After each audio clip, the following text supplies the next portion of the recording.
Afternoon, everyone. ¿A quién vas a entrevistar? Dicen, ¿cómo sabes? Lo que bien se aprenda nunca se olvida. No. Call to order. Roll call. Mr. Hermilo Richard, Mr. Carlos Fernandez, Mr. Rafael Miner, Present. Mr. J.D. Gonzalez, Present. Mr. Guillermo Tich, Present.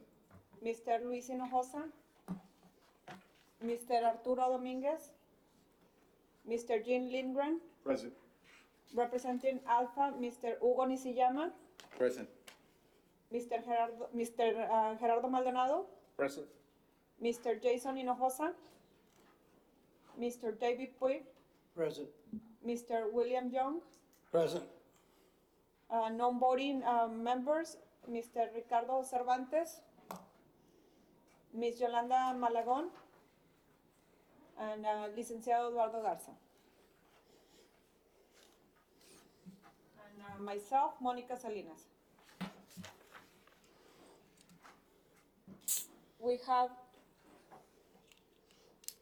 9 members of the committee. We have a quorum. Item number 3, public citizens' comments. Do we have any citizens' comments? Chairperson? Yes? When we get to the agenda item on the 24-hour bridge possibility, I think we'll have a visitor. We can cover that when, On that item? on Okay. that item. Yes. Perfect, thank you, Mr. Lindgren. Okay, approval of the last minutes. Motion approved. Second. Second. Votes, any discussions on the minutes?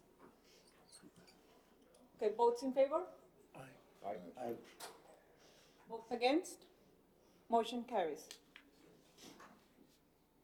Items for discussions, we have the trade report update by Teclo Garcia from the City of Laredo Economic Development Director.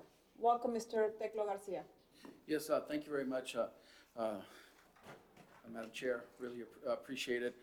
Like you said, Teclo Garcia with the Economic Development Director for the City of Laredo. Thank you for being here, or thank you for letting me be here. Also, thank you, Yvette, for letting me get on the agenda, and good evening to the rest of the committee. I want to share a few bits of information with you on trade. As y'all know, I work closely with Jean on a lot of issues, and some of this is just something I felt compelled to get before you and talk about, and also for the public consumption. A lot of you know trade very well. I'm also here to listen to you if you have any comments afterwards on some of the things we can do. But I'd like to start with a PowerPoint. I promise it won't be too long, and I won't bore you too much with it. But if I'm going to click to start this, and through it, please stop me if you will at any time. I'll be happy to answer any questions or pause to have a discussion if you like. So some of this presentation that you see here, we use for trade shows and the public, so you'll know some of this stuff, but I just wanted to show you the kind of information that we're sharing with industrialists at shows, in the public, and also when we're meeting with folks that we're trying to recruit. As y'all know, Port Laredo is the #1 North American land port. It's the #1 port for exports the last 2 years running. We'll probably do it again this year. The trend is showing. We're the #3 port among all ports in the United States based on valuation. There are some ports will say, "Oh, well, we do more tonnage." Well, that's true, right? But in terms of valuation, we're #3. And just so you know, if you know anybody in Houston, you can tell them that regularly we do about $75 billion to $80 billion more in trade than the Port of Houston. They think they're the big guys, but they're really not. Port Laredo does a lot more business than they do. We're also, we've got this designation of #1 city to start a business in the United States, and then also a #1 safest city, large city in Texas. And we like to share that with people, as y'all know, because you're out there. First thing people ask about, hey, well, how's the security? We want to make sure and mention that. We've been twice voted #1, not just once. I didn't put the other acclamation up there. I also tell people that, trade is the name of our game. This is what we do. And, we've done $200 billion in trade the last 3 years running. We're probably due, it's likely that we hit an all-time high this year, maybe around $240, $250 billion. Our highest number was 234 in 2018. We'll probably pass that at. We handle about 60% of all Texas-Mexico trade. Again, we're the third busiest port in the United States of all sorts. We do about $100 billion worth of auto and auto content trade.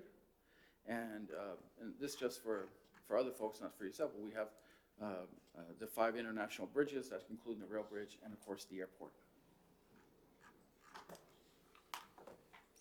This is just a picture of the ceremony we had recently with Mission Produce that opened up a $50 million facility in North Laredo, and we'd like to celebrate some of our wins, and we were fortunate enough to have Governor Abbott come down to do the ribbon cutting along with the CEO of and founder of Mission Produce from California, Steve Barnard.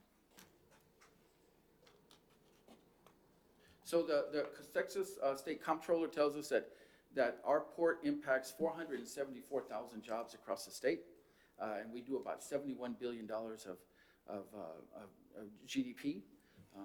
And some of these numbers are responsible for that. We do about 5 million annual truck crossings. That's going to probably be more this year. We do about 2 million annual bus passengers. That might be a little less this year.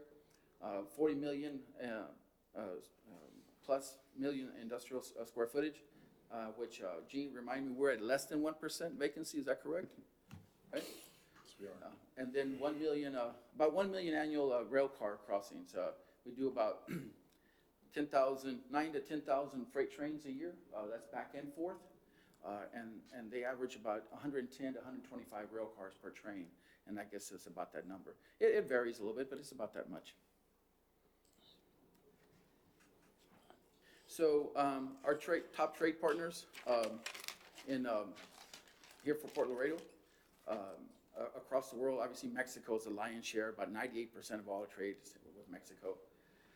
But China, in 2020, we did $1.2 billion in trade with them. France, $550 million. And then a bunch of other nations together, Japan, Thailand, and so forth, they did about $1 billion also. This year, Japan has already surpassed 500 million on its own, and Nicaragua has also done about $385 billion of trade with, or $1 million of trade with the U.S., which is a significant jump over last year. Again, these are our top commodities, as we mentioned: auto parts, auto trade, new vehicles, computer and cell phones. Produce is about $4 billion, and fresh and frozen meats about $1 billion. There's a really so many products. I mean, you guys are involved in some of this and move some of these things. You know it's wide. A wide scope. I mean, we did, I think,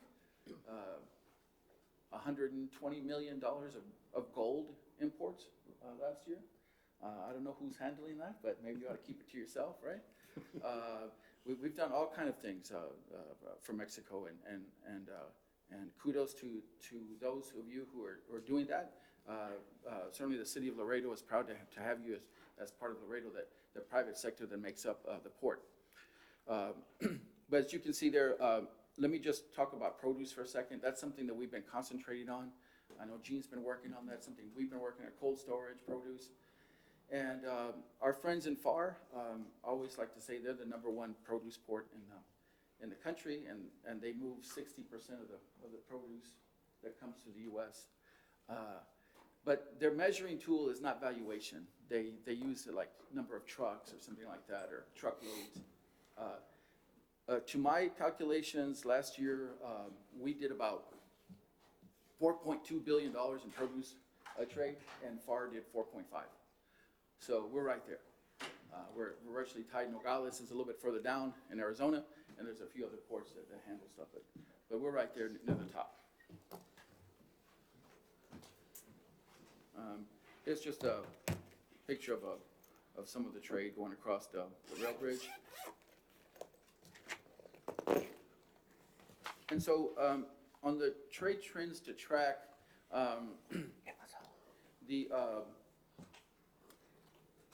Laredo's airport this year is doing 3 times as much business as they did last year.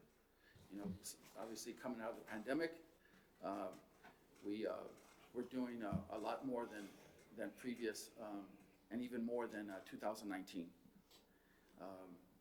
There's been a lot of EV investment in Mexico. Some of y'all are probably watching that. GM and Ford have invested billions of dollars in new facilities in Mexico. Ford is doing their Mach 3, their electric Mustang in Mexico. GM is doing a huge $1 billion plant in Monterrey, just to name a couple of examples. EV investment in the US, Ford is doing a $5 billion plant, I believe, in Tennessee, and then two more billion-dollar investments right next to that plant for battery makers, also coming to Tennessee. I was in Tennessee recently, and I visited with the state of Tennessee's director of economic development, and we went through a lot of things, and they know Laredo very well in Tennessee, not just in Memphis, but in other places in the auto industry. So it was good to sit down with her and talk about that. The investment, one of the curious things about the investment in billions of dollars for EVs is this is what kind of shook me a little bit, was that I read a report in the Wall Street Journal that Hertz ordered 100,000 Teslas, and if that doesn't tell you where we're going, I'm not sure what does. And so if they want 100,000 Teslas, then we need to figure out what that means to us and the impact that might make here.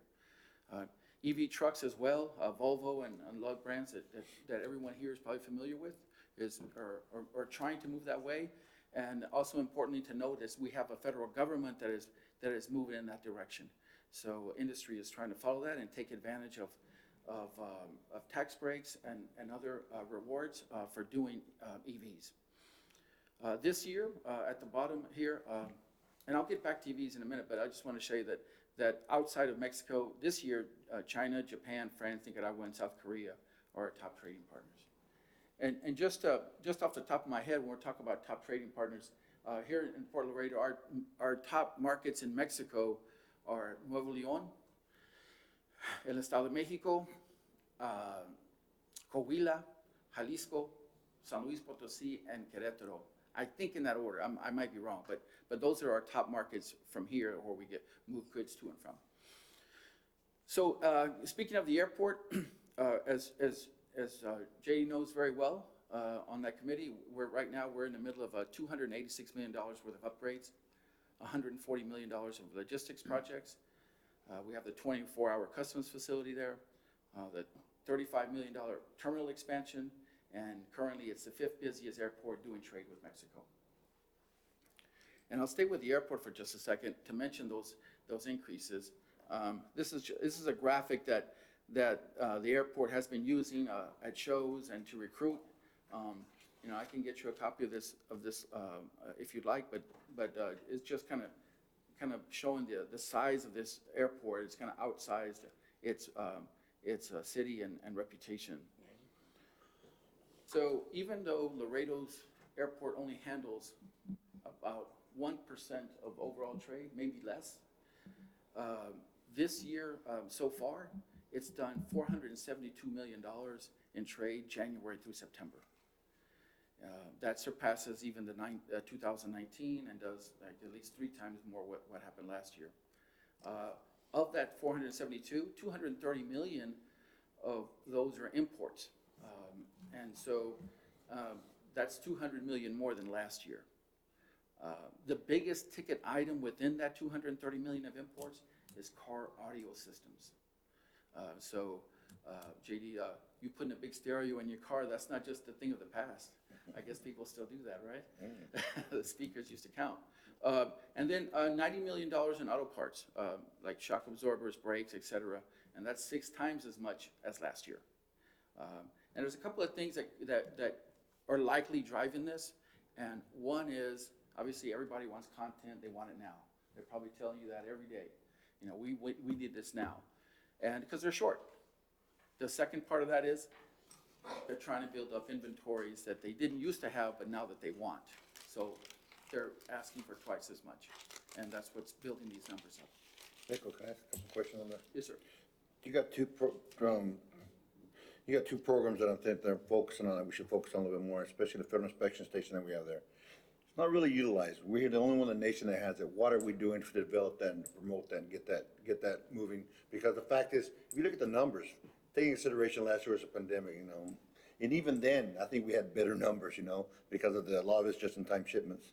But what are you doing, or what are we doing to promote that and get that moving? Yeah, no, it's a really good topic to bring up. You know, Jeff did a great job in working that program and trying to get it successful. We had a talk before he left, and that's something that Gilbert and I have discussed, the interim export director. That might be Jeff laughing at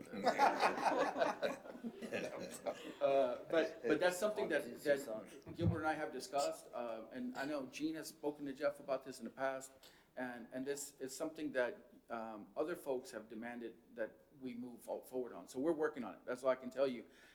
It's always tough when you lose somebody, you know, and during the transition, but it's at the top of our list, JD. It really is, and it's really important. I mean, why have it there if we're not going to take advantage of it? We're the only one, and I figured that it's an opportunity we should take advantage of, so. What happened to Jeff?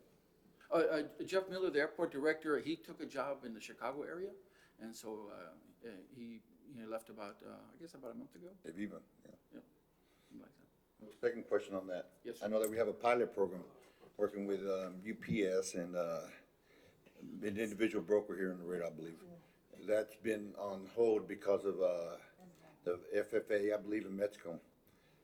Well, they're gonna promote that, because I know there's people looking at that, especially on a national level, to push this pilot program, because they wanna be involved as well, considering UPS is in there. You know, they have a lot of competition that they wanna focus on this as well. So where are we standing on this? Are we trying to promote it? Are we trying to push it to see what FFA is doing in Mexico as well to allow this to go ahead and advance? Yeah, again, another great topic, and I spoke to UPS about 3 weeks ago about this, and they're sitting still because they are wondering on, you know, who the director was going to be and what sort of posture the director was going to take with this program, and I assured them that it's something that we work on. I don't have a real good answer for you other than we had that one conversation, and they know that we want it, and we know that we want it. We just have to get back to get on it. We'll get Gilberto up to speed on that stuff, and I'm sure he'll get on it. But right now, it's just where it was before Jeff left. Thank you. You're welcome. These are some recent business developments. Now, some of these we were involved in. Some of these Laredo EDC was involved in. Some had no involvement from us whatsoever. But they were just major projects that we wanted to show that have come to Laredo here recently. Again, we talked about the Mission Produce one. There's a picture there at the bottom. The U.S. cold facility in 2000, and I think late 2018, early 2019 opened up, $35 million, $24 million FedEx, the Gateway Center for freight into Mexico, the Westpac $20 million facility that has not begun construction yet, and then the $15 million Sunset Produce facility that I know Gene had some talks with them in trying to ramp up their workforce, and we also did a 380 agreement with them early on, which they ended up not needing much help. But these are some of the other ones. There's a lot of folks that are coming in that are not asking for assistance from the city or asking for economic incentives, and they're just building. And obviously, you know, that's fine. But we're here to help also. We're working on some really important deals right now, some that we've partnered with the Laredo ADC on, and hope we can get some new facilities here, create some new jobs, and continue this sort of role that we're on. We really appreciate the leadership from groups like yourself, and then also from our city council to keep working on these. But if you allow me for just a second, I'd like to get back to the EV part. Mr. Teclo, Yes. before you move back, Yes, ma'am. just looking at this figure, the 20 million and the 15 million facilities that we are having. In the previous meeting, we were talking about with different topics, that we were losing customers that they are going to the valley. So that means we are stalling customers that are coming to Laredo from the valley with these facilities? Well, right now, I only know of one instance where we are really taking business directly from the valley. Now, if you open a $50 million facility here for avocados, and that means you're going to be directing more avocados to your main facility here instead of to other ports, then likely, yes, there would be less that would go through other ports, including FAR. But I can't say that for sure. I don't know. But we want to compete with them on the produce side. That number that I mentioned earlier, where in 2020 we did 4.2 billion in produce imports, and FAR did 4.5. We think we can pass that up. I mean, our goal and we've been directed by the mayor and the city managers is to compete as best we can against the other ports. Now they're our friends and we know them, but we can compete. Mm-hmm. One thing that Gene says often, and I'll repeat here, is from Brownsville to San Luis, Yuma, Arizona, all those ports combined don't do more trade than Laredo. Laredo does more than they do on an annual basis. So we're in a good position. We do about 11 times more business than FAR does. I know they get a lot of attention. People always say, hey, well, what's FAR doing? And it's good to keep your eye on the competition, but we're really far and away, 11 times larger than what FAR. Chairperson, if I could also characterize these, let's say, wins for the Port of Laredo. We're not necessarily stealing business relocation-wise. These companies aren't shutting down plants or operations in California or Canada or FAR or the Valley, but these are growth industries. Avocados are growing, frozen meat is growing, the berries and the fruits and the cucumbers and tomatoes. But what we're winning are the expansion projects that could have gone to the Valley, that could have gone to Tijuana, that could have gone to Juarez or Arizona. Okay. Thank you. And you're missing Empacadora Gap? That's right. Empacadora Gap didn't make the cut. Didn't make the cut there, but in terms of number-wise, but it's a great project. It's a local project, and it's something that the Economic Development Advisory Committee approved incentives for, and it's an $11 million project that's close to being complete, and we'll do the ribbon cutting and all that hopefully in a couple of months. But they're the example of whether they're making Laredo their regional headquarters, and they're moving their business from the Valley to here.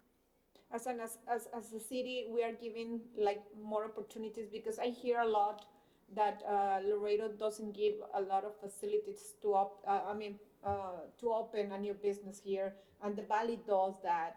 So are we changing something in the city with this type of companies? Well, we look at every project that comes across our desk, individually and separately, and we want to know what their ask is. What kind of help do they need, and can the city provide that help? But that's my job. I mean, that's my job also to work with Gene on projects like that. And Gene brings projects sometimes to me, and most of the time they work out. Some are people ask too much, or that's not what we're trying to do. But we made cold storage and produce a point of emphasis for us in terms of the business recruitment. And we're close on a couple of other projects that Gene and I have been talking about regarding that. So we hope to make some announcements here, hopefully one before Christmas and maybe one after Christmas regarding cold storage. And those bring good jobs, and the investment is really good. Usually more than 10 million, sometimes upwards of 20 million or 30 as in U.S. Cold's case. So that's good revenue for the city, which goes into our general fund and then supplies the city with services and police and fire and all that kind of stuff. So that's part of what we're trying to do. Thank you. Just to add to that, sit there and take consideration, and I heard Gene talk about it last week, that he wants to look at the numbers. I know that we have a lot of merchandise that it's a pass-through. It doesn't stay in the Port of Laredo. It goes, and the biggest client that I could sit there and discuss is Taylor Farms. You go to all the store HEBs or family, you see them there. And they have a facility that just crosses through the Port of Laredo, but they don't stop here. They go straight through the truckloads. I know that we're trying to hit the pick and pack that they have out there in the valley that we don't have, that they've created a niche for themselves, and it was something that was done a few years ago. You talk to Mr. Oribe, he'll give you a breakdown of how it was done. Yeah. And he was very heavily involved in that, because and also Mr. Higgerson was also very much involved. So I think that we should be discussing information with them as well to sit there and see how we can attack that, because pick and pack was at the LTL, and I know there's minimal shelf life on produce, because you wanna keep it here and move right away, because if not, it goes bad real quick. So, working on these cold storages, I really applaud the fact, but I know that sometimes as well, you're missing out on some of the smaller guys. Because I know that you guys are always trying to hit the home runs, but those base hits make wins, man. And we already had this discussion before, man. Hey, we're trying to hit everything. I was talking to Stripes the other day, okay, so. And there are small businesses, also that deserve attention. But yes, thank you for those remarks, and we've spoken to the primary local contact for Taylor Farms, and they've told us how much they're gonna, increase their traffic over the next few years. So hopefully we can take advantage of that. Yeah. And if I could add to what some other communities may be doing is providing free land or subsidized capital investment. Now, our community has chosen to put that extra sales tax that could be used a slice for a type A or a type B that provides millions per year to do a lot of interesting things with. But our community, I believe, has taken the stance that we need to improve the quality of life, which is the sports venues version of using that tax. Gene's exactly right, and that's a good topic for this board. And I was just talking to Jerry Schwebel about this the other day, is that 1/4 of our sales tax goes to the sports venue tax, and we've been able to do some good things with it, no doubt about that. However, the mayor has made it clear that he would like to see that 1/4 of a cent go to economic development, which a lot of cities have. Now, there's some cities that don't have. San Antonio doesn't have it. I don't think El Paso has it, but a lot of cities do, and it's a competitive advantage for them to have that fund to do all sorts of things to try and recruit. And so that would be good for us, because we can't sometimes compete with when it comes down to, say, one single big project, and where we can't do a purchase or some other thing that would take funds. But nevertheless, that's a good one. So if that's okay, you're all right with that, I was just gonna mention just a couple of things, and I'll get out of your way. Is going back to the EV investment, I'm in front of experts that know y'all move these kind of products. You deal with the, if you're not brokers yourselves, you deal with brokers and transportation companies and so forth. But the movement to EVs, even if it's not going to happen in our lifetime, but over the next 20 years, if there's a major increase in EVs, then we have to look at that through the Port of Laredo's lenses, because if we do $100 billion worth of auto and auto content now from the traditional vehicles that are being made, what happens if 40% of the market or 50% of the market goes to EVs over the next 20 years? What happens to our 100 million? It's not going to disappear, obviously, but there would be impact. And how are we ready for that? Are we ready to handle that? Are we talking to the right people? Are we watching what's happening in Mexico? Are we at the Detroit Auto Show every year, representing Port Laredo? Because for us, it's a $70 million a year business, our bridge crossings. So this is important. And so, we'll do our best. I know Gene's works on things like that. Our bridge is always on top of stuff, but that's the kind of thing that we have to look for and look ahead at, because we're not always going to have the same spigot feeding our bridges with the same product all the time. And so I just kind of want to bring that up to you, that we're doing great in terms of trade. We're going to do better this year, probably do better next year, but those longer term trends we need to stay on top of. And I don't know, Mr. Maldonado, have you seen anything like that, what you're experiencing, or I don't know if you have anything to share? It's something it's coming, and fortunately, a lot of the trade will, in our professional opinion, it will stay through here. But it's in the future, and like you said, we may not see it in our lifetime, but it is something that is definitely being explored tremendously nowadays. It makes some of us nervous. We've been moving trucks and drivers all our life, but it's something that we gotta eventually learn to work with. Yeah, and it doesn't have to be a negative situation. In fact, with what those new vehicles need, maybe we take advantage of that and increase our trade even more. The batteries are obviously the big thing, but if there's not going to be any more carburetors or alternators or regular batteries, or a significant amount less, then we have to figure out what's gonna take that place. I mean, we already know that Tesla moves their parts through here. There's a flight from the airport to Fremont, California, almost every night. And pretty soon that will be trucked to Austin, right? So we know we're dealing with that group already, or that particular facet of auto manufacturing. But it's just something for us to keep an eye on. But thank you for your time. I really appreciate it. If there's anything else I can do, oh, I'm sorry, go ahead. No, thank you, Teclo. Great information. You mentioned something that kind of got my eye. When we're putting up the numbers together and competing on what we do, you concentrate on dollar value at the end of the day, and then you mentioned that, well, we're bigger than McAllen dollar value, or we're not. And that, but McAllen says that they're bigger because they do more loads, but we actually do more money.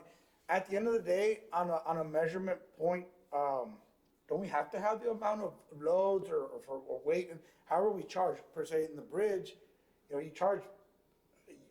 You're not like the Mexico side that charges by value and by income of the taxes. You charge by tolls. We charge by Right. tolls. So Yeah. we need more trucks at the end of the day. Doesn't matter if we're worth $20,000. It's an $80,000 Yeah. truck. Yeah. We need more trucks. And coming in, I don't know how the city makes their money for inbound loads. It's inbound, pardon me, we make ours southbound. Probably Yeah. on the inbound, then you come in and the warehousing, if it's, 1,000 new loads come in every month, we need more warehouse space, more trucks coming in, more trucks buying diesel. So it's like a indirect kind of Yes, sir. economic development type. So how are we on the playing field on volume of actual loads in and out compared to everybody else?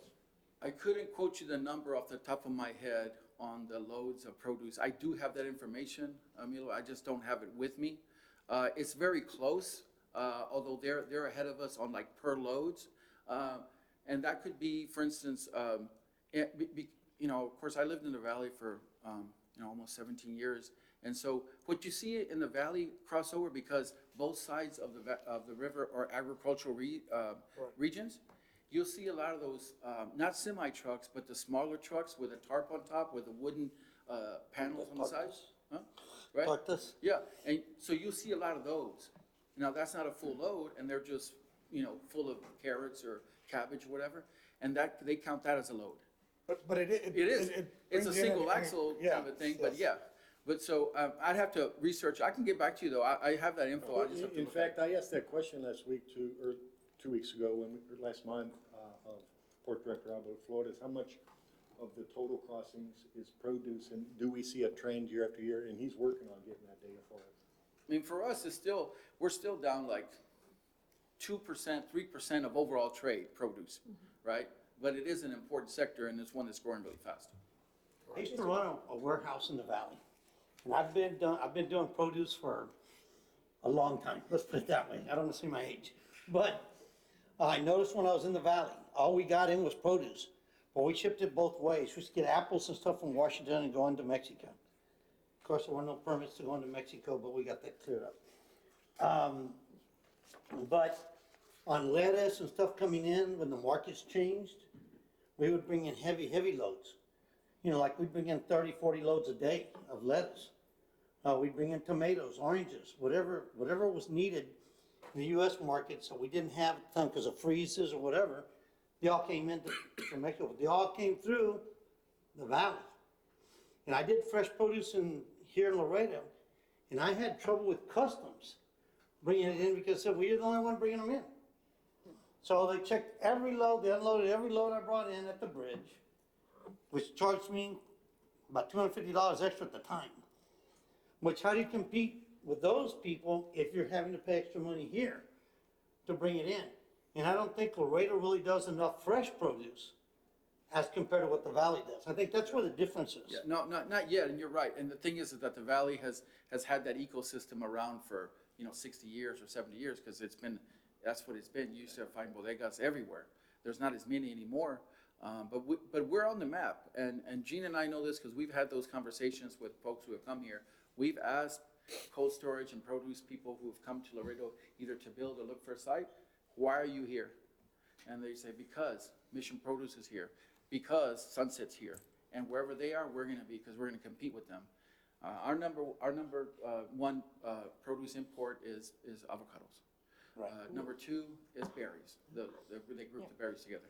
And number 3 is tomatoes. We have to also understand the valley, they farm. Yeah, they You know, that's right, so on both that's sides. already a feather on their side because they farm and they're already there. That's a big sale on their part. And they're gonna continue farming. What we're doing, what we're leading the country in exports, it's where we make our money, although a lot of it is going via train, is our number 1 export is gasoline. And so, another one is auto parts and auto content, and another one is cell phones and computers. And so, I mean, there's a lot to go south, and that's where we make our. I remember we used to grow here, but this is a big growing area. Remember, Laredo used to be the onion capital of the world, of the world. And then, when I worked with Troutman Brothers and other people, I mean, we were the largest producers in the area. And I mean, that included the valley with Griffin and Brand, everybody. We were the largest producers of fresh vegetables.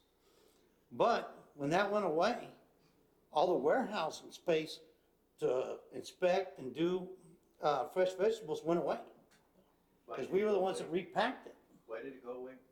Why did it go away? Because nobody else stepped in to take over the businesses. Yeah. The onion kind of went away in the valley too, except for a small sector on the 1015, they call it, the 1015 highway. Other than that, I mean, the old. And you know what a 1015 is, right? Yeah, I mean, It's a onion that was planted on October 15th. it's Laredo used to grow 1022s, because we planted ours on October 22nd. That's exactly where the 1015 Well, came you know from. what's even more coincidental is the And farm, they did better advertising than what we did. the farm to Because they market. started first. The farm to market road, which most of those farms are at, is guess what number? That's Mines Road. 1015. No, I'm saying in the valley. Oh, in the valley, yeah, Yeah, in the valley's 1015, 1015. But that was that's the actual, where the actual name came from. At the end of just, I think what makes our money in Laredo on economic development standpoint, and it's the amount of loads. It's because every load needs a truck, a trailer, diesel, so we don't want to lose that perspective, because it's really interesting what you're saying right now, that the EVs will need less parts, but if they rise and we're doing 100 billion right now, or, what was the number, 100 billion, I think?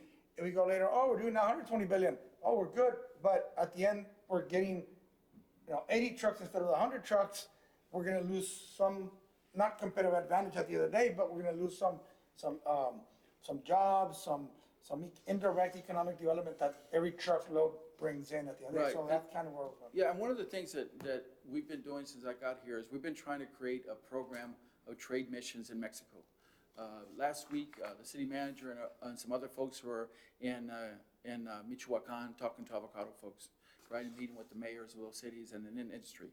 In a couple of weeks, we're going to be in Guadalajara. We're going to be in Jalisco. We're supposed to meet with the mayor of Guadalajara and meet with some industry leaders and Comce from there, et cetera. We need to hit those markets that mean a lot to us, Querétaro's, San Luis's, and Saltillo's, and make sure that we keep working those markets to make sure that they know that we're up to the challenge of handling more traffic. And if they want to be on this side or close by or whatever, that we're there for them. And we need to make sure to do that. Everyone else is doing it. San Antonio has two trade mission programs, one for Mexico and one for the rest of the world, right? McAllen's in China. I don't know what the payoff is there, but they're doing that. And the state of Texas was in California this week recruiting businesses from Southern California. So it's be in our best interest to sort of commit to that kind of stuff and make sure these markets know that we're available for business. Just to add to Emilio, because he's right, and I sit there and I hear that from some of my colleagues as well. Why does Laredo focus on the total number? It's just bling.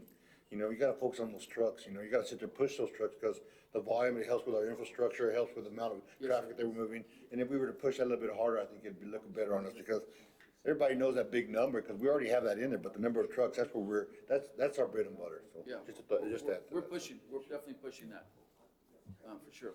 Well, thank you again for letting me spend this lovely Tuesday. Is it Tuesday or Wednesday? Wednesday evening. Wednesday today. Man, jeez. And then thanks a lot, Gene. I got to go to your early meeting tomorrow. Thank you. Appreciate that. Thank you. Do we have quorum to move your meeting tomorrow? Make a motion. I'll call Jerry Schwable and tell him we're moving the meeting. But thank you again. Thank you, Chairwoman. Thank you, committee. You really Thank you, appreciate it. Chairman. Thank you very much for. Great info. Thank you. Thank you. Okay. right, next item, I know we are gonna get all excited with this, next item, so I'm gonna ask you, before I read the item, don't talk at the same time, let's take turns, please.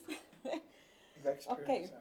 So discussion on extending the World Trade Bridge hours to 24 hours per day, Monday through Saturday, and any other matters incident thereto. Mr. Jim Lindgren, which is your item. Yes, thank you. I wanted to bring this item up. I didn't think it was going to be controversial, hopefully not.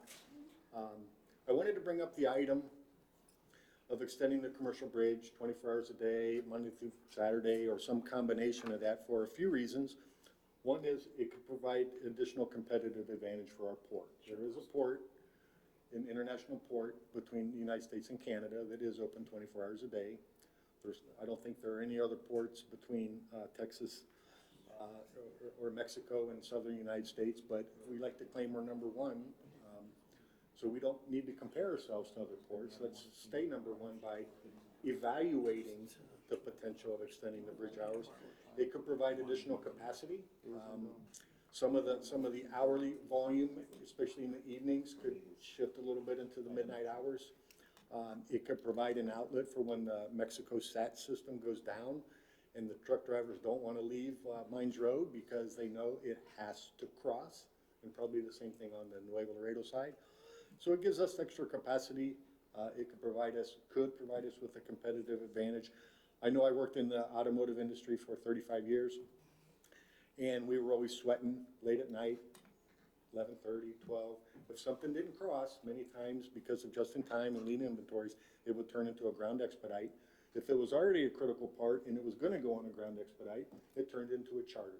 So all these planes that are flying over and leading to the $100 billion or whatever, most of it is not planned by the suppliers or the customers. It is, oh crap, it needs to get there. You shut down a car plant, your cost recovery fines could be $1,000 a minute. And so paying for a $120,000 DC-9 is still a better option. And so that's why I wanted to put it on the agenda. And ultimately, I'm assuming we're going to have some lively discussion. But hopefully it could lead to possibly a recommendation from our committee to solicit public input, to formally launch a study, maybe with the same master bridge planning people, to get public input, private input, and ultimately maybe a pilot. And so with that, I wanted to introduce the topic. Okay, just a little background. CBP works the same hours as the Mexican customs. If Mexican customs open more hours, they will be open. They don't need to ask for staff. They will open the same. They mirror the schedule. So this is something that we have to work with the Mexican SAT authorities. And I know that this program, it was implemented back 2009. 17 years ago. 2009.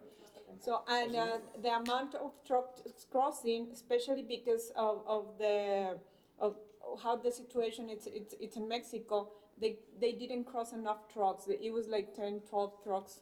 But I don't know, 12 JD, years. you were back on We those had an days? inflation crisis. That was a big factor, but the fact of the matter is, we did have that pilot program. I'll let you hear some more input here shortly. The number of trucks that came through were minimal.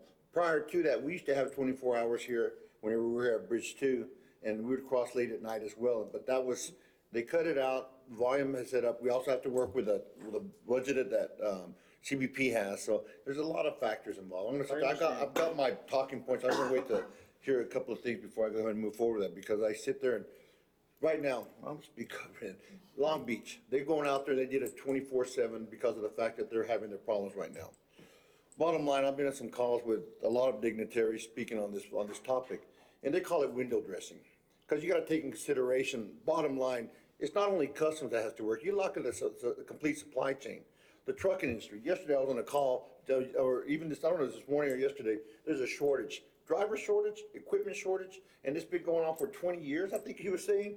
So, and with that, just hearing that comments, I mean, we gotta focus on everything else involved. The warehouses, are they gonna stay open? Look at the automotive industry. That's one of the biggest industries. They go on rail. Rail is 24/7 already. They're already crossing 24/7. So we don't have that factor involved. We're talking about personnel. that we're short on right now. There's a labor shortage throughout the United States. So, I mean, I know I'm sounding negative on this, but I'm not for this for the fact of we're gonna cut out some of our CBP individuals. They're gonna be treating our shipments a little bit stricter at night because the fact is, as was mentioned earlier, inspections, they're gonna have more time on their hands. And you know how that goes, just more time, more cost and delays. And on top of that, if we have those just-in-time shipments, they're gonna go straight through. But the ones that aren't just in time, we're gonna sit and wait. We had a driver wait in the morning. So it's the complete entire supply chain that we're looking at. CBP right now, what they do have right now, emergency situations. Like you mentioned right now, whenever the fact that SAT goes down, they're gonna extend their hours. They go out of their way to sit there and accommodate the trade needs that we have right now. On top of that, when we had the bridge breakdown, they stayed behind and they worked with us, considering we had one bridge and extending hours working with Mexican SAT. If we want to work overtime, we could go with Mexican SAT first, and then we have to work with the CBP to make sure that they're set up together, so we can do overtime now, but we just have to request it. And then but like I said, like Monica said, we have to go to Mexico first. So, I mean, we have things in place right now. But I mean, it's just right now, I think that we would attack some more resources, I mean, in my humble opinion. I don't know, Mr. Fernandez, does your side on the transfer, like, because I know this imply a lot, the transfer, moving the cargo, like, hours that it's not like. Así es. Es un tema interesante. Por un lado, pudiéramos verlo como una ventaja porque va a haber más espacio para cruzar. El reto sería si realmente el volumen de carga que va a cruzar en la noche va a justificar el costo.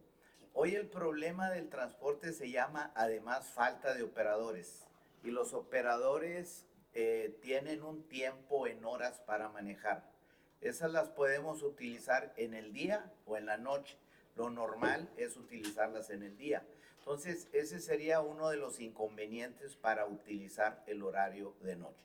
Si lográramos que hubiera el volumen suficiente, pues sería un buen proyecto. Yo en lo personal creo que no.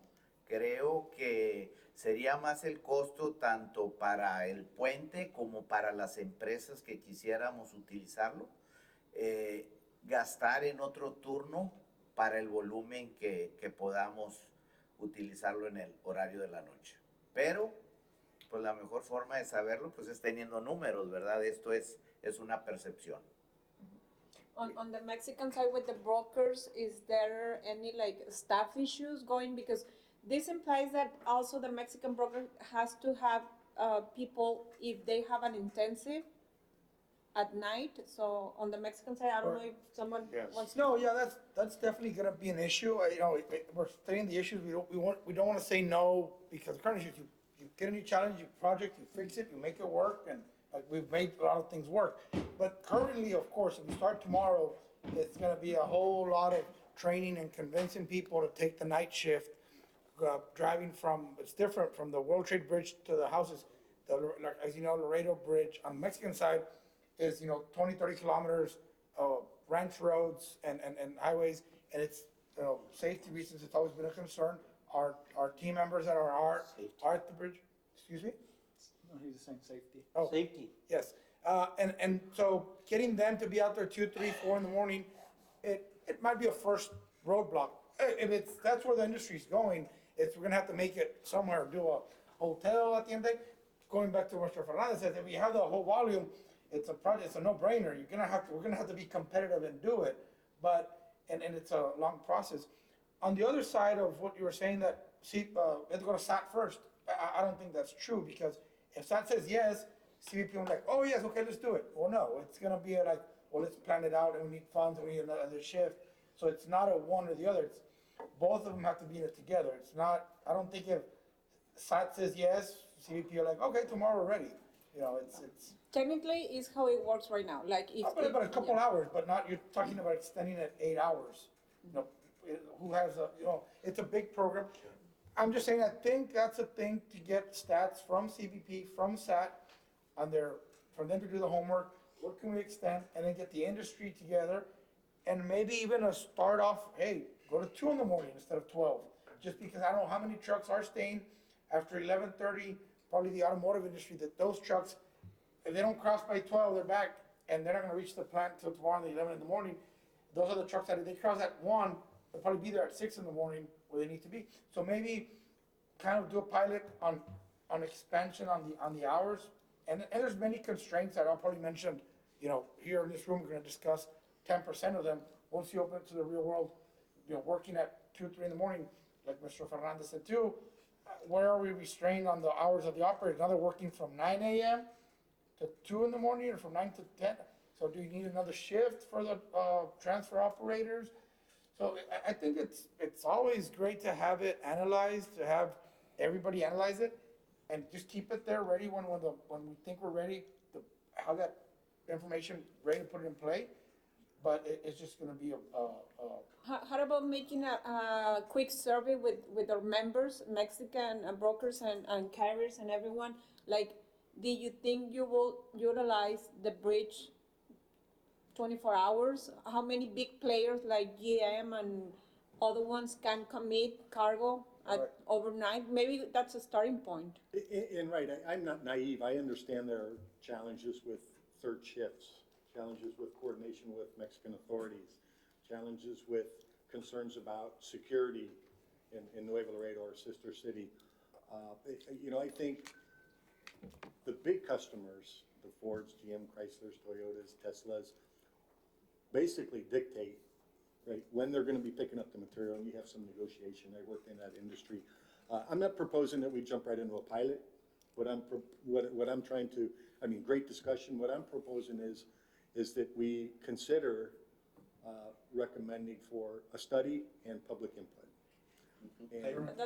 That's better said. That's better said. Yeah. Yeah, study, I mean, you talk, it looks like, And if hey. you don't, thank you, JD. And if you don't mind, I did invite a guest, a colleague, a friend of mine, Mr. Jorge Martinez, General Manager of Penske, who has contracts with General Motors and Ford and Chrysler, to provide some input if you're willing to step to Yes, the of mic. course.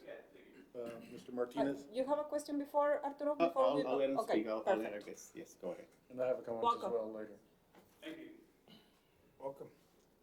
Thank you very much. I want to thank the members of the committee here, and thank Mr. Lindgren for inviting me in the Laredo EDC for this opportunity to speak.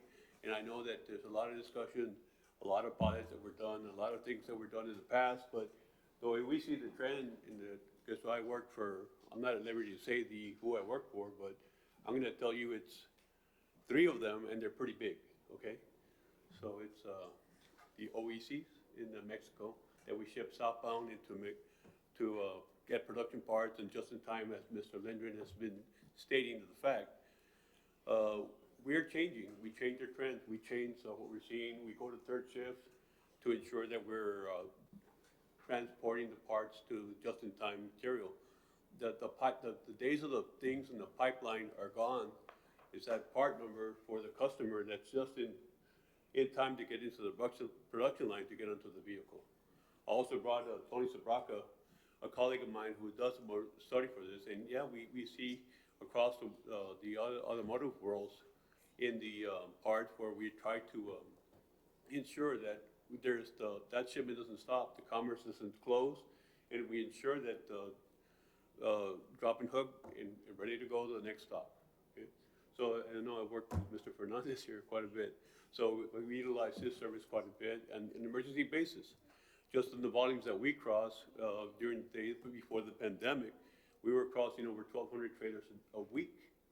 You know, yeah, and we expect volumes to come back even stronger once everything settles up and the plants start running again.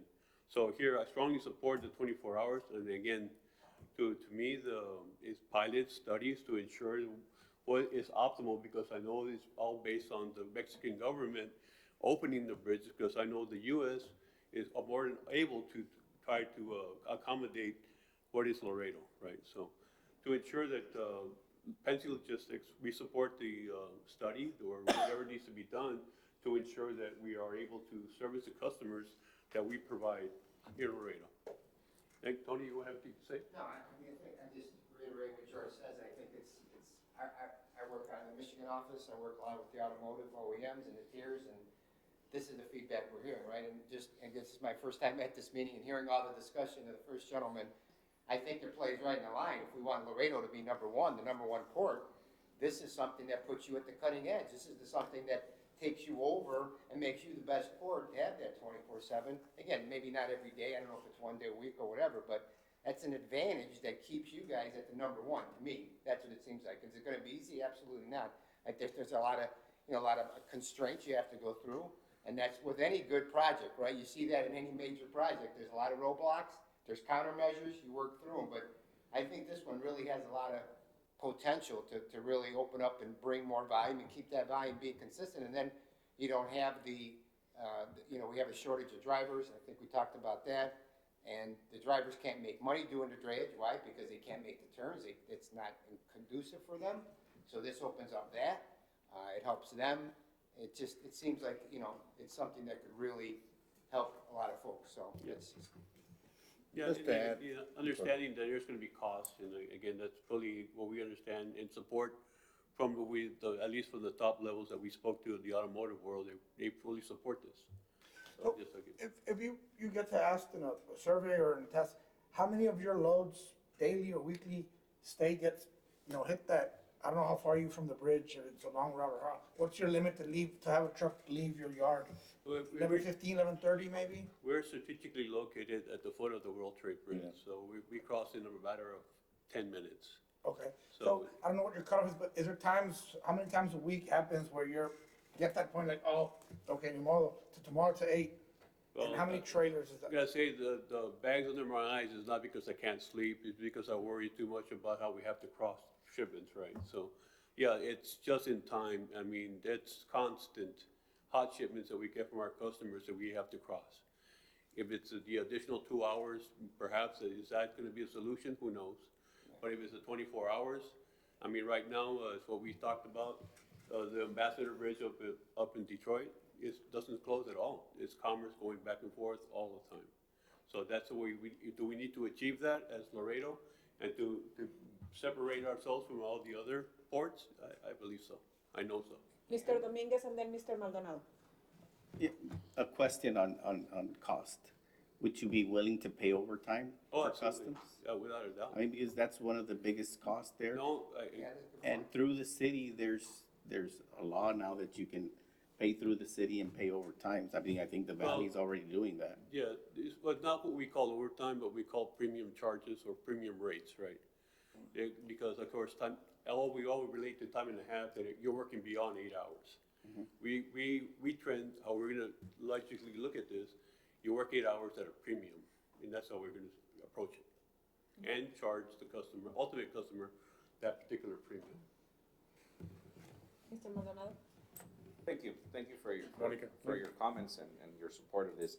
My suggestion would be, we can get the data from both CVP and SAT, which are the heaviest days through midnight or 11 o'clock, whatever time they close now. And they can tell us that. I'm it's probably not gonna be on Tuesday. I'll tell you that now, I know that off the top of my head. But if it's Thursdays and Fridays, then maybe we start a pilot program where they extend Thursdays and Fridays 2 hours, 3 hours, and see how much that helps. You're right, in order to continue to be the number one, we have to be on top of the game, and I completely agree with that. But the numbers could show us that. And even then, Mr. Fernandez, los operadores, el que empieza a las 8 de la mañana, tiene que parar. No, o sea, no lo vas a mandar el puente va a cerrar a las 2, a las 12 regrésate de la noche por otro porque todavía hay horas. Eso tiene un valor muy fuerte, y la seguridad pues es la cosa más importante en el transporte, en lo que hacemos. So maybe we do that, a study on which are the busiest days actively right now, and expand a little bit on those and see how we take advantage of it. Because at the end of the day, if Friday is the busiest day and you open it up until 2 a.m. and nobody shows up, then, and it's going to take a couple of weeks. The study should be at least, the study should be at least 3 months, and if not more, because people also need to get used to it. He will have to coordinate. Hey, I'm going to have a shift now that starts at noon, so they can work until 2 a.m. or at 3 o'clock, so they can work. We'll all have to figure out a way. And just for your information, Tuesday is one of the most busiest days with CBP for the past 1 year and a half. Really? Tuesdays, yes. I would say Thursday and Friday for On Okay, the so CBP side, I don't know on the Mexican side. Northbound, Yeah. northbound. On the Southbound is CBP the side, slowest day. northbound Okay. is what, for the past year and a half. Wow. Tuesday. Tuesday. All right. Mr. Minor. One thing that's very important to understand is that there are different segments within the trade community. Very few brokers handle 1,200 trucks a week. The vast majority handle a few. And it's not just a matter, in my opinion, to just see the numbers of how many trucks are staying overnight or having, to stop. It's how many of those are willing to pay the premium or the overtime. We know that a lot of customers are not willing to pay even a transfer difference from Laredo to Colombia because it increased with all the empties. And so it's really the customer that dictates if this could be a successful project or not the number of vehicles that are on the bridge. Because why the vehicles are there? Maybe because of SAP system problem, because of customer didn't send funds on time, because of any number of issues. So it's doing a survey would be a great idea. Also doing a study, but taking into account that many customers will not want to pay for that. Now, options are great. So for companies like yours that are willing to take advantage of all that, that would be a great option. But not make a decision based on just the numbers without considering the different, segments of the trade. In the bridge master, thank you. The bridge master plan that evaluated those options A through L or whatever, that the consulting company used data and expertise and resources, but they used the options that were given to them, right? Expand World Trade Bridge, the location of Bridge 4-5, double up the casetas for the inbound traffic. But what if we consider adding one more option and let them run their simulations and their data at the same time, gather public input to see what that would do to the impact of the hourly crossings? Would it provide extra capacity and buy us a little bit more time? Because we know we're behind in the infrastructure investments for the expansion. We're running out of capacity. Something else to consider. Okay. Any other comments? Say Mr. my Dominguez? comment. So I'll refresh Joe's memory. Back in 2006, we lobbied with Kay Bailey Hutchinson, all the senators, Corning, everybody that was there on a 24-hour port. And it takes a little while for them to move on, but in 2008, we got a trade bulletin signed here locally on that, doing that pilot in July 2008. And so they started the pilot, and then the market crashed. Yeah. And then they bailed out banks, and they bailed out automotives and everybody. So, and eventually CBP ran out of money, and so they stopped it. One of the most critical things or most important thing is spreading news in Mexico that it's open 24 hours, and that didn't happen. So by the time they knew that it was open 24 hours, the program was shut down. Yeah. Shut down, and so nobody took advantage of that. I think that was something that if we do something like that, we have to put it in the media, the Mexican media, that it's open 24 hours. And I think that'll make us a super port. I mean, that's really would be our biggest advantage. I am for it. I'm for it for the study. I'm for it for the data. I'm for it for the 24 hours. I think that's a great thing. The only most important thing is the insecurity on the Mexican side. Yeah. So there's got to be some type of work between the city and Nuevo Laredo, make a secure corridor, shield secured corridor just for trade during those dark nights for them to cross. Yeah. I mean, that is the most important thing because that's basically one of the biggest concerns for the drivers and the owners of the merchandise and the drivers. And the cost, which is very important for everybody. But in order for it to work, we need to do a little bit more work than the studies and all of that and pass it to the media. I think that's one of the most important things. And that's my. Like I know just George, high school buddy, man. So. Yeah. But going back out there, everything starts off with an idea. And obviously you said you have some data that you can kind of provide and kind of work together with LEDC to see what you can show us to make sure that, hey, it's a viable option, but starting off, I mean, we looked at this, it's like 24 hours right away. We baby steps, but I think we can kind of push forward on that and become number one. I know on a national level, I'm on this advisory committee, and they're talking about what's that, autonomous vehicles, they're talking about 21st century framework, they're moving forward about dealing with automation, a lot of automation. I know as US brokers, we won't have to be at the office if everything's working properly because we have AI technology where it just goes out there and the invoicing's done and it pops out the pre-file immediately without having to worry about having staff behind unless there's a problem, But everybody else within the supply chain, that's what we gotta focus on. And if you provide that information for the study, I think that can be beneficial to have a realistic point of view, realistic look, and kind of see what CBP has to offer as well, because they're the ones that, they'll be the boots on the ground and sit there and work with them, so. Mr. Fernandez. Así es. Definitivamente un tema muy importante. Tal vez voy a repetir algunas cosas que ya se dijeron, pero hay algunas industrias, por ejemplo, como las de ustedes, que creo que sí sería de mucho beneficio una extensión. También veo muy positivo porque incrementar el horario pues es lograr una expansión, por decirlo así, en la infraestructura y una expansión económica. Por otro lado, creo que, sí apoyo totalmente el investigar, el empezarlo a considerar.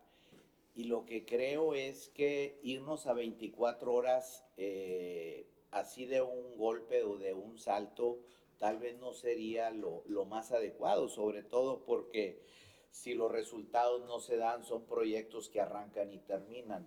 Pero irnos gradualmente en base a investigar ciertos sectores, ciertos días o ciertos escenarios como días festivos y empezar a trabajar el horario hasta ir llegando a un crecimiento que sea el que justifique el incremento en el costo, porque hoy todavía vemos, la otra vez platicábamos, Mónica, pero hoy todavía vemos que la infraestructura que tenemos en los puentes a veces no se aprovecha al 100 por falta de personal. Entonces, veo muy importante el aprovechar de la mejor forma los recursos que tenemos, pero a la vez ir pensando cómo por medio de un horario extendido podemos aprovechar la infraestructura que tenemos. Just to add to that real quick, I know there was a testimony today that was done that Homeland Security and the senators were asking about that. And they're focusing more on the southern border. And when they brought that up, they brought up El Paso, Calexico, but they never brought up Laredo. But they were saying the infrastructure was so antiquated that they got to sit there focus on more better opportunities. But a lot of things that are being done here are done based on the city, not on federal. They're just providing the personnel, but the city has to assist. So we got to kind of work together because I know that we're having, Bridge 4-5, we're working on the bridge expansion, but not all of us are united. We got to get united, sit there and get our act together and start moving forward because, like was mentioned earlier with Monica, where she sat there and said that, hey, are we going to be taking clients away from the valley? They don't care about taking clients away from us. They're working on trying to pull away from us because they want to sit there and get the business that we have, and we have our volumes. Like I said, we're number one. We got to maintain it number one. But just looking at the study, I think we can kind of move forward and looking at what the government's saying as well, seeing how we can kind of get ourselves better on the radar, other than just having the mission, the populous people, and focus on the actual movement that we're doing. So, Chairperson. Yes. Ms. Limon, could I ask you a question about the consultant group that did the Bridge Master Plan? Thank you. Thank you. Thank you. I know they have sophisticated methods and data and whatnot for them to predict the capacity improvements for the different options, A through whatever.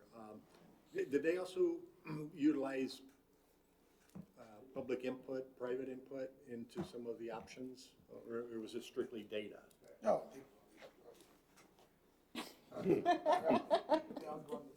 Go ahead. Well, they did have stakeholder input. But was that after their analysis was done? I don't know at what point during their preparation of the master plan Okay. that was done, but they did have stakeholder involvement. Right. Well, the reason I'm asking is because I don't know if one of the items that we may consider is rehiring them for this one small additional item to find out if they could lead their analytical study and solicit, stakeholder input at the same time. I don't think, I'm volunteering to get data from Mr. Martinez or from the CBP, and for us to do that analysis, we should utilize experts with our input. We should have somebody else Use the lead that. school, you can use the university with all the data that we have available online already, and we should be able to get some kind of information out there. Okay, well, then this committee would have to recommend that and investigate the possibilities of getting a leader. You're on the committee. They have to put it out for bids and all that. I mean, it's not just hiring that person. Well, for response extension is probably, the dollar amount, that's the question. Okay, since we have to move on, I think we are all in agreement to recommend that we should start with the study for the opening of the bridge in several phases to get to the 24 hours. Depending on the study. The phase, the Gene, study would you is like to make complete. a- would you like to make a No, the recommendation on study, that? but the study covers see how to get to the point, to get the 24 hours in different In- phases in- with the in time phases, schedules yes. and. I'll second Yes, that sir. motion. Was that a motion? No. Chair? No, That's the chair, I think. Yeah, somebody else has to make a motion. No. Well, then I'd like to make a motion that this committee recommend to further study the topic. Well, Or if anybody wants to amend, I guess we could amend the motion to make a study as, with the involved players or. stakeholders. To start Place it extending the all in hours. a motion. To Place it start on one- We might as well. We're all in agreement. Yes, we can't bring it back to the committee. I don't know, how do we pass it along to have, would the city council have to do it and pay somebody? Do you have to bring, or how would we Well, we still decide a have to motion? Make the recommendation and then they go ahead and go That's to the the council recommendation, that's what I'm and then saying, move and then- forward, yeah, so we make the, like Gene said, make the recommendation where he said, promote a study utilizing, resources that we've already acquired, sit there and see what we could do to, operate a 24-hour bridge.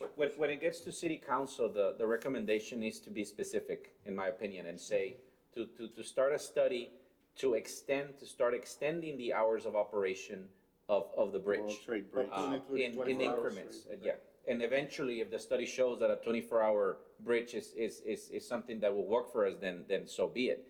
But the recommendation should be to extend the study, to extend the hours. And then from there, we can move on. So that city council knows exactly what we really mean, other than make a study for 24 hours. Well, we want to get there eventually if it works. And I would like to amend it, thank you, to use the words up to and including 24 hours. Okay. Correct. Any second for the motion? I second.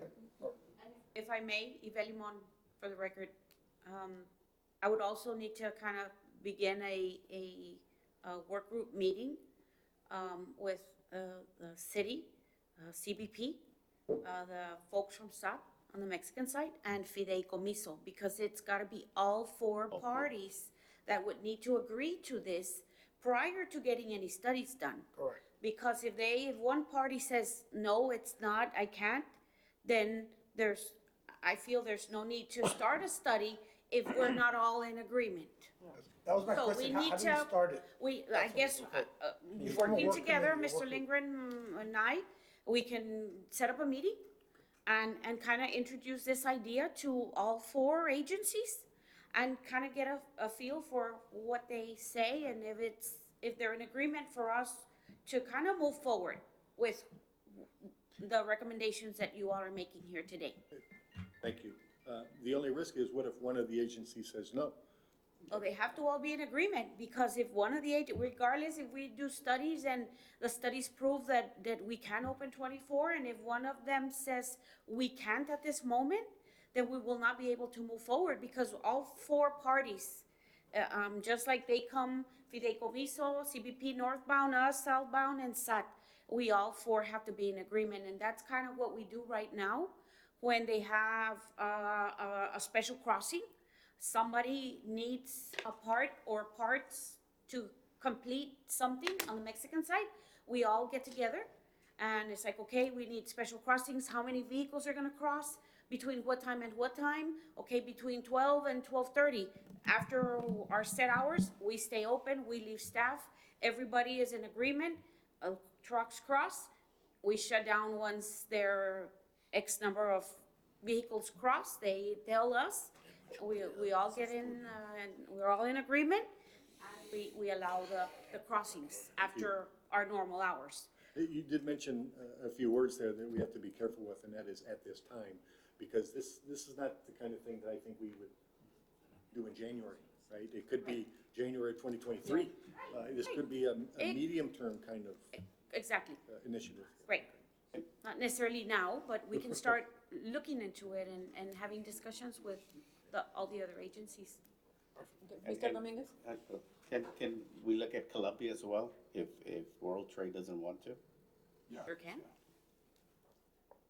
Because that will help Colombia. Yes, Okay. anything to get it across the board is over the project. We are checking only southbound or northbound too? Both. You have to do everything. You're there. It's like if you're congested and you can't blow your nose between 12 and 7 o'clock in the morning. Same analogy. So then would you all get together and work that out? So we are gonna hold your motion for the next meeting until we get the work group. And Well, we the part, have- that's part of the, that's how you We start, can- you put the We motion, can have the motion? Okay. and that's part of the analysis, the step one is to get together a work group. Okay. Put the four agencies first. Yes. Yeah. Perfect. So it was second by Mr. Puig. Votes in favor? Aye. Aye. Votes against? Anyone? So motion carries. Perfect. Thank you. Okay, moving on, update on the insufficient fund fee and any other matters incident thereto. I hope you have better numbers. Good evening. I mean, we have numbers, but I think the numbers will continue to be the same. But I reviewed the video of the last meeting and took all of your recommendations and the motion made by Mr. J.D. Gonzalez as to first infraction, give a warning, second infraction, possibly $50 penalty fee, and third infraction, a $25 increment thereafter.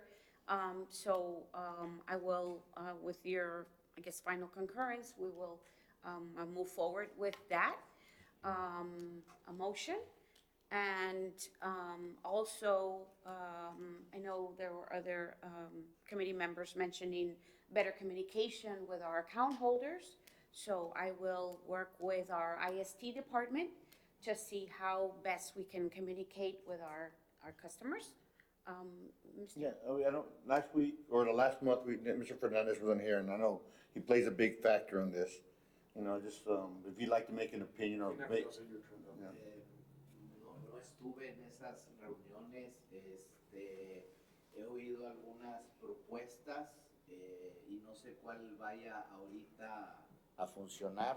Creo que pues lo primero no es multar, yo pensaría lo primero es advertir todo lo que pudiéramos hacer para que el usuario del puente detecte la cantidad que tiene antes de estar ahí sería de mucho valor, pero si aún así sigue pasando el problema, pues a todos nos conviene que ya haya algo más fuerte para que se evite. Yo no estuve en esas reuniones, pero yo estaría de acuerdo yo propondría, vaya, que fuera algo gradual y si no se corrige, al que repita, al que siga fallando en eso, pues sí que haya un castigo por duro que se oiga. Que nomás, no estabas en la junta pasada, pero cada vez que hay un incidente esos de regresar, les dan una noticia y les explican que no pueden, o sea, les dicen 1000 veces las cosas, pero no hacen caso. Son los mismos Yeah, compañeros que están we're already causando at the problemas. point. Cada mes. Sí. Está creciendo cada mes, está creciendo. Sí, creo que allá en esa situación, pues si ya se les avisa y todo, tiene que haber otro tipo de aviso que los haga, que nos haga entender, a todos nos puede pasar. Pero también si antes de llegar ahí no hay ninguna posibilidad de que algún lector pero ahí ya no te puede, ahí ya quitas mucho tiempo antes de llegar ahí. No hay la posibilidad que en la fila al pasar lea y el operador pueda ver y se regrese, no lo sé. Si me permiten, sí tenemos notificación. Cuando llega el chofer a la línea, al carril, Si la cuenta ya está, no necesariamente en negativo, pero bajo de, por decir, un cruce o el cobro de un eje, el semáforo, tenemos semáforos, se pone en amarillo. Pero si un cliente tiene varios choferes, llego yo, a mí me indica que ya está en amarillo. Si yo no le comunico a los demás choferes o al dueño que me tocó amarillo para que depositen más, si vienen choferes adicionales detrás, ellos ya no van a saber que a mí me tocó amarillo, que ya va a haber, hay menos fondos, no va a haber suficiente fondos para el siguiente cruce. Si eso no se comunica entre los choferes de cada cuenta, vamos a seguir con este También hay problema. un email que se manda, perdón, también hay un email que se manda al account holder de que you reached your low balance. So the people that has to deposit or make the payment, they receive an email saying like you reached your low balance. Ya. No, si ya se hizo todo para que lo eviten y no se evita, pues hay que hacer algo más. No sé qué pienses tú, Jerry. No queremos las multas, pero... Yo había sugerido que pusieran, que se podía poner, con lo que usted mencionó, es una maquinita que te lea antes de que llegues a la caseta. Y que no te Y, deje y pasar. el operador pase y Que si ya tienes sepa. $10 o $1,000, pues Que que ahí te se diga. regrese. Y si ya sabes que cuesta $20 y traes 18, pues oríllate.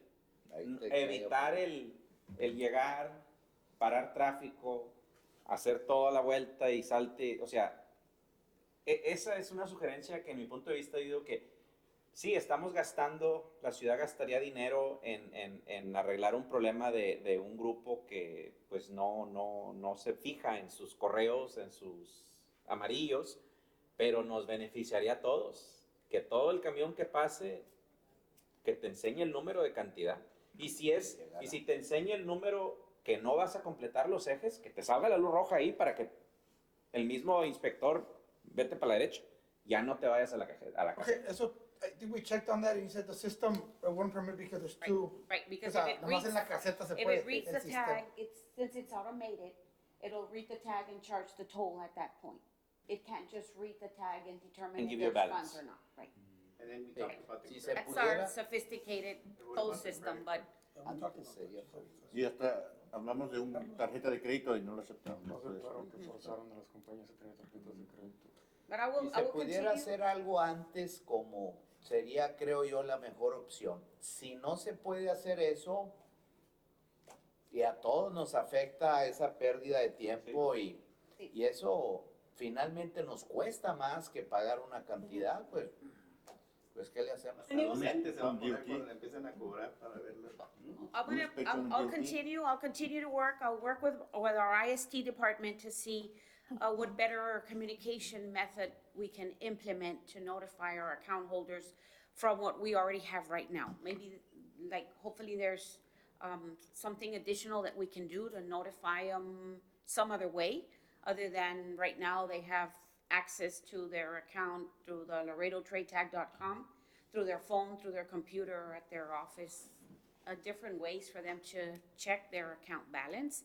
But I will work with our IST department to see how better we can communicate to our account holders and hopefully reduce these U-turns. I know there was a motion and it's seconded and to kind of do this progressive penalty fee, but I know our competitive edge, it's important. Here, Mr. Teclo Garcia working on continuing to promote for our city and for our port. And we wouldn't want this fee, which is not going to be a revenue generator for the city, to possibly affect all the other economic development efforts that the city is doing. So I will continue to work with our IST department to implement other communication methods with our account holders and see if we see a less amount of U-turns. Also, I know I was asked the last meeting what are our competitors, the other border cities, doing. Mr. Richard checked into that, and the other border cities don't have the volume that we have. So they allow cash and automatic payments in their lanes. We do not accept cash in our lanes because of the high volume of traffic that we have daily. Ours is all automated. So I know we're unique. We're the #1 inlet port. We're unique. But I will work with, like I said, our IST department and see if there's other innovative ways to improve our communication. For the, I'm sorry, go ahead. Ms. Lehmann, you had Employee Health has a program where they send you an SMS, just a text message through the city's automated system, maybe applying that message to the drivers and they all list up and put their information saying they do want to receive, information, or the high offenders. And then it messages them out when they're hitting a low threshold. So that way, before the beginning of the day, the team knows, hey, we are on a low threshold, make the request, or vice versa. Right. Just something where it's an automated sending of information, letting you know you've hit a low. And if you do get to the bridge and you haven't had the funds, and you turn around, or you anticipate the fine because you did receive the notice. I'd like to, right now we look at the clock and we're almost out of time. I'd like to make a motion to extend the time, maybe 30 minutes. I said 15 15. minutes. Second, any second? Second. Votes in favor? Aye. Aye. Votes against? Motion carries. Let's keep going. Ms. Limon, for the penalty or the fine or whatever you want to call it, does it have to go through council? Yes, any change to our toll rate ordinance, the first process would be if the committee ultimately says, no more discussion, we will continue with the fine, then I will discuss it with city management first and let them know what we've discussed throughout all these meetings since we started in July, and get their directive. And if ultimately they say, yes, proceed with the penalty fee, then we will proceed to present it to council. I think Mr. John was next, and then you. Is there any way that we could have a cash lane, just one lane that's cash, to help alleviate that problem? Would it help? Problem is, Just they an don't, idea. they don't know beforehand, the driver doesn't know beforehand that his company doesn't have any funds. Right. And then, If I may, it's the account owner, and I would suggest we move forward with taking it to council. So our competitiveness as a port, if I have transfers and I don't have enough money on there, that's respectfully my business. I don't think any of us would, if I have that problem, I'm not gonna go to my customer and say, hey, by the way, yesterday's crossing, it cost me an extra $30 because I didn't have any money in my account, so you need to pay me. I don't think you could do that. I wouldn't do that. So it's not something that I think it will affect any of our competitiveness as a port, because it's an internal issue for every business owner, every company doing it. So if I don't wanna pay the fees, then I need to make sure I myself check every morning, every afternoon, how many crossings I'm doing, and make sure I have the money there. So I would suggest we move forward with taking it to council and getting this structure, because it's something we have to fix. And you were only going after the bad actors anyway. You were asking, we were not, I think we already voted last time and we're ready to go. Yeah. And if the next step is present to management, that's whatever you need to do. Maybe they'll start cooking there, well, let me see, analysts, that's fine. But from our side, I think there hasn't been discussion. And maybe parallel, you're still checking with IST, see what other systems before that, because that's not gonna be, the fine's not gonna be implemented next week. It'll take a couple months or whatnot. And if there's something technology can do wise, oh, by the way, we could stop the process and put technology, that would help. But I think we should start driving in and getting this rolling. well, Maybe Councilman Perez would like to introduce it in her agenda. we'll work Yeah, with you can get Councilmember together, Perez and follow the we'll process. talk to Okay. management and we'll get this. Mr. Lindgren? Yes. If you don't mind, I agree with Jerry, and I also feel for those that have a fear of getting a bad reputation as a port. Word gets out, the city's fining people, but that's the only message that gets out. The repeat offenders are being fined, so we'd have to be very careful on how we communicate it, so we don't get that black eye, that reputation, which makes it a challenge to attract even more business, transportation companies and whatnot. Hopefully the first fine that those repeat offenders get will stop. That's the whole Exactly, point of that's the this whole intention, thing. so the repeat offenders get fined, we talked about this, and the word gets out to everybody else. Oh, I don't even wanna get one, because on the second one, I'm gonna get a fine, so we're trying to attack those. Marketing is everything, and the way you sell it is, in order to make sure that your loads continue to cross as fast as possible, this is being implemented. You don't advertise it as a negative, you advertise it, which is a positive Because thing. we're impacting the 99% of the people who had the money. Right.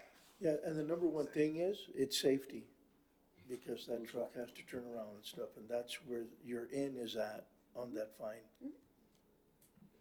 Okay. Perfect. Next item, other business. Do we have other business? If we don't have anything else with Ms. Limon? Okay, hold on. Next item, schedule for the next meeting date. Are we able to meet on December? How we are doing? Do we have a tight schedule? You wanna meet until January? Do we have a meeting requirement, or we could just sit there and? We usually agree to the third Wednesday of the month. That will be 15, No, but December you're the asking is, 15th. do we have to meet every month? Yeah, right? no. No, No, we the way just, we schedule the meeting and then we decide if we can skip a month. Let's Wait. meet in January. Yeah, the way the committee was established, we were gonna meet every other month. And then you all motioned and agreed to meet monthly, which we're doing, but it's up to the committee to decide if. Do we have any proposed date? Do we keep it to the third Wednesday of January? Yes. Okay, are we in agreement? Third Wednesday? We'll see you next year. That would be the 19th. Okay, if we don't have anything else, do we have a motion to adjourn the Motion. meeting? Motion by JD, second by Minor. Votes in favor? No se me vayan, votes in favor. Oh, Aye. We're not to see each other till next year, come on, man. Thank you, everyone. Happy holidays. Holidays. That's unbelievable.